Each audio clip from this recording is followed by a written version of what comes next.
बिस्मिल्लाहिर्रहमानिर्रहीम। अस्सलाम वालेकुम दोस्तों, कैसे हैं आप? आपको कतर से दोहा से जो है गुड आफ्टरनून। बड़ा मज़ेदार यहाँ पे मौसम है, हल्की हल्की गर्मी है लेकिन बड़ा मज़े की हवा चल रही है जी। और आपको मैं दोहा कतर की सैर करवाऊँगा और साथ आपके दोस्तों के कुछ सवालात आए हुए हैं इमिग्रेशन के, उनका भी जवाब दूँगा।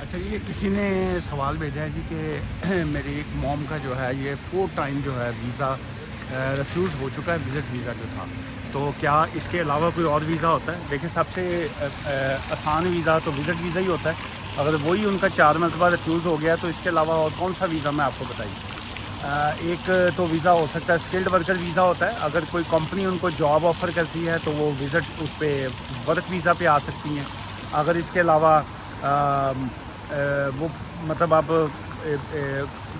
मैं आप इस सवाल को इस सेंस में मैं जवाब देता हूँ कि वीज़े कौन कौन से होते हैं। यूके का वीज़ा होता है जी, वर्क वीज़ा होता है जिसको स्किल्ड वर्कर वीज़ा कहा जाता है। इसके अलावा जो है स्टूडेंट वीज़ा होता है। इसके अलावा मैरिज का वीज़ा होता है जिसको स्पाउस वीज़ा कहा जाता है। और यहाँ विजिटर वीज़ा होता है। एक और वीज़ा होता है जिसको एडल्ट डिपेंडेंट रिलेटिव वीज़ा कहा जाता है, जो आपके पेरेंट्स के लिए, जो ओल्ड एज पेरेंट्स होते हैं, आप उनको अगर यूके में सेटल करना चाह रहे होते हैं अपनी बेस के ऊपर, तो फिर आप वो वाला वीज़ा जो है वो अप्लाई कर सकते हैं। लेकिन अब आप उनका 4 मरतबा अगर वीज़ा रिफ्यूज़ हो गया तो ऑब्वियसली क्या उसकी ग्राउंड्स हैं, क्यों रिफ्यूज़ल आई, उसकी वो तो नहीं मैं कुछ कह सकता कि क्या है। या तो ये है कि आप किसी वकील से हमसे रब्ता करना चाहिए, यू आर मोस्ट वेलकम, वरना किसी से आप कॉन्टैक्ट करके उसकी प्रॉपर लीगल एडवाइस लीजिए ताकि वो आपको बता सकें कि जी कि अगर गलत वीज़ा रिफ्यूज़ हो रहा है तो आप उसको चैलेंज कर सकते हैं, चूँकि अपील का राइट तो इसमें होता नहीं है। चैलेंज अलबत्ता जो है वो आप कर सकते हैं। लेकिन ये है कि इस तरह की सिचुएशन में कि कौन सा वीज़ा होता है, कौन सा आप अप्लाई कर सकते हैं, ये बड़ा टफ़ होता है। अब एज फैक्टर्स इन्वॉल्व होते हैं कि क्या उनकी एज है, क्या उनके सर्कमस्टांसिस हैं, फिर उसके मुताबिक है। आई डू होप कि आपको अंडरस्टैंड हो गया हो।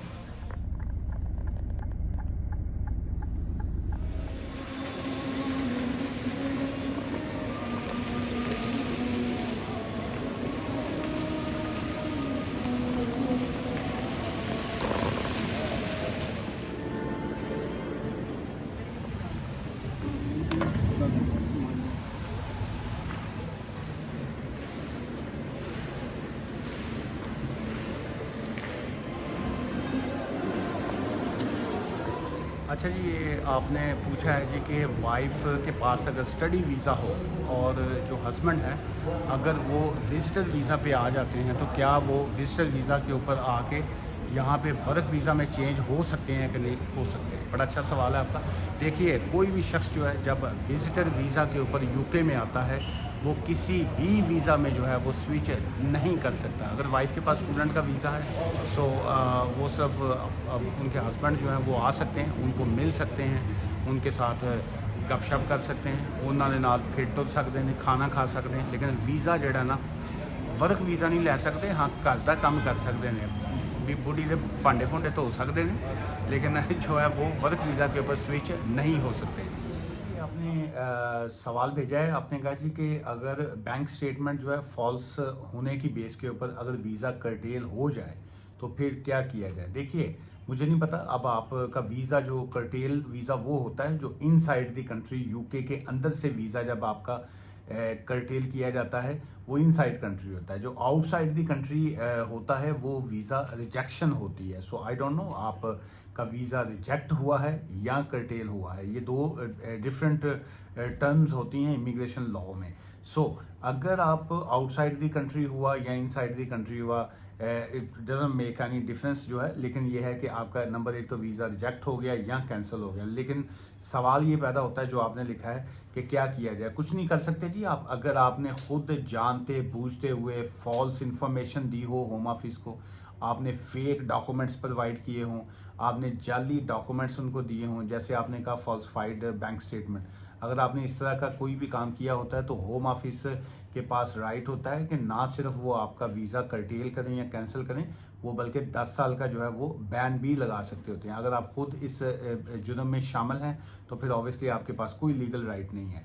और अगर होम ऑफिस ने या एम्बेसी ने गलती से या जानबूझ के या किसी ऐसी गलती की मतलब उनको मिसअंडरस्टैंडिंग कोई हुई और उन्होंने फिर अगर आपका वीज़ा कर्टेल किया, फिर ऑब्वियसली आप उसको चैलेंज कर सकते हैं। लेकिन अगर आप खुद कसूरवार हैं और ख़ुद जानते पूछते हुए ऐसा किया है तो then you have no legal right. Obviously आपका 10 साल का बैन जो है वो भी लगेगा और वीज़ा कर्टेल होने की सूरत में जो है वो वापस रिस्टोर नहीं होता। ये किसी भाई साहब ने मैसेज लिखा हुआ है, उन्होंने कहा जी कि नो बडी रिस्पॉन्ड जो है, मैंने कहते जी कॉल की है तो कोई बंदा जो है वो कॉल पिक नहीं की। अच्छा, फिर हमने सुबह के टाइम देखा कि जी ये जिस टाइम की ये कॉल का जिक्र कर रहे थे रात 1:30 बजे कॉल कर रहे थे। हम 1:30 बजे कॉल तो अब अपना कौन उठाएगा आपकी जो है। सो सर जी, आप लोगों का प्रॉब्लम कई लोगों का ये होता है कि सडनली जब आप टिकटॉक की वीडियो देखते हैं, यूट्यूब की वीडियो देखते हैं तो आपके जहन में है कि अब आप जैसे वेले बैठे हुए हैं यूट्यूब पे, टिकटॉक के ऊपर या बाकी और सोशल मीडिया पे, तो वकील भी शायद बैठे होंगे। नंबर एक तो ये है कि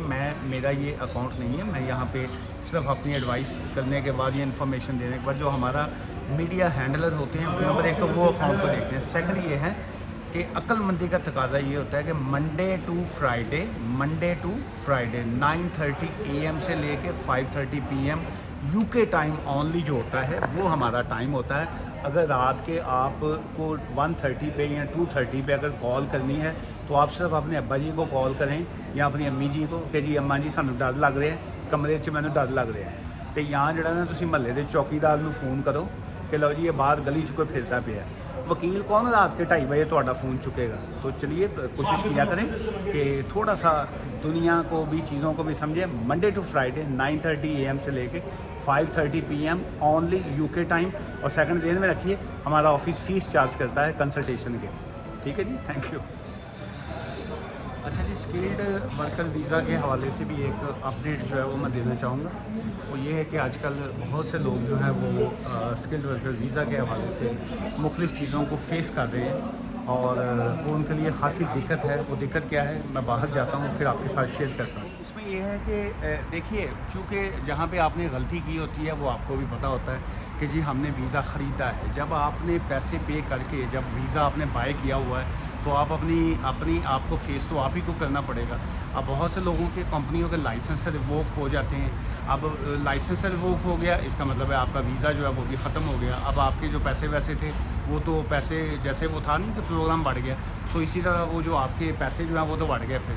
तो यहाँ पे जॉब्स जो हैं वो UK में वो तो है नहीं इलीगल बंदे के लिए या उस बंदे के लिए जॉब नहीं है जिन्होंने वीज़ा इस तरह की सिचुएशन है। देखिए, मैंने कई मरतबा पहले भी बात की है कि अगर मैं बीइंग ए वकील, मैं अगर एक फ़र्म चला रहा हूँ तो मैं क्यों उस बंदे को जॉब पे रखूँगा कि जिसके पास कोई स्किल्ड नहीं है। सो इसलिए काइंडली ये किया करें कि जो लोगों को जब भी आपको कोई जॉब इस तरह की कोई ऑफ़र करता है। मेरी 2-3 दिन पहले भी किसी साहब से बात हो रही थी, वो कह रहे थे जी कि मुझे ऑफ़र आई है। उन्होंने कहा जी कि अगर तुम विद जॉब तुम्हें चाहिए तो फिर इतने का वीज़ा बेचेंगे, अगर तुम्हें विदाउट जॉब वीज़ा चाहिए तो फिर हम इतने का बेचेंगे। तो वो बहरहाल वो बाइंग एंड सेलिंग वाला ही काम था। लेकिन अब दोनों कंडीशंस में अगर हम देखे जाएं तो वो इलीगल एक्टिविटी थी, वो अल्टीमेट उन्होंने ही फेस करना था। अब वो साहब के जो थे 1-2 बच्चे थे, वो कह रहे थे मैं बीवी बच्चे लेके यहाँ आ जाऊँ। तो चलिए मैं एक मतलब UK ये इसको मैं ये समझता हूँ 2 चीज़ें होती हैं। एक ये होता है कि आप लीगल तरीके से जो था, पहले ये होता था कि एजेंट को पैसे वैसे दे के तो वो बॉर्डर क्रॉस करा दिया, आपको बोट में बैठा दिया, बसों में बैठा दिया, वाया किसी न किसी तरीके से जो था बॉर्डर क्रॉस करा के आपको वहाँ तक पहुँचा दिया, UK तक पहुँचा दिया। अब यही तरीका जो है इन्होंने लीगल तरीके से कर दिया कि आपसे पैसे लिए और उसके बाद जो है वो बॉर्डर क्रॉस करा दिया। आप एक्चुअली तो आपको UK में पहुँचा ही रहे हैं, वो चाहे आप इलीगल तरीके से बॉर्डर क्रॉस करके आ रहे हैं या बोट के ज़रिए आ रहे हैं या ये स्किल्ड वर्कर वीज़ा लेके आ रहे हैं, ये क्राइम है। जो वीज़ा बेचते हैं वो भी एक क्राइम है, जो ख़रीदते हैं वो भी एक क्राइम है। लेकिन क्या है, जो बेचने वाला है वो बेच के तो आउट हो गया, वो तो बच गया, उसकी तो मौज हो गई, उसकी तो दिहाड़ी लग गई। लेकिन फंसे जो हैं वो आप हैं। और ख़ासकर वो जो फैमिलियों वाले लोग हैं, मैं आप यकीन कीजिए उनकी हालत बाज़ कर मैं देखता हूँ, मुझे बहुत अफसोस होता है कि वो खुद जानते बूझते हुए इस दलदल में खुद वो फंसते हैं, लेकिन उनके पास कोई ऑप्शन नहीं है। आज की इस वीडियो से मुझे इजाज़त दीजिएगा, दुआ में याद रखिएगा। Take care, bye for now.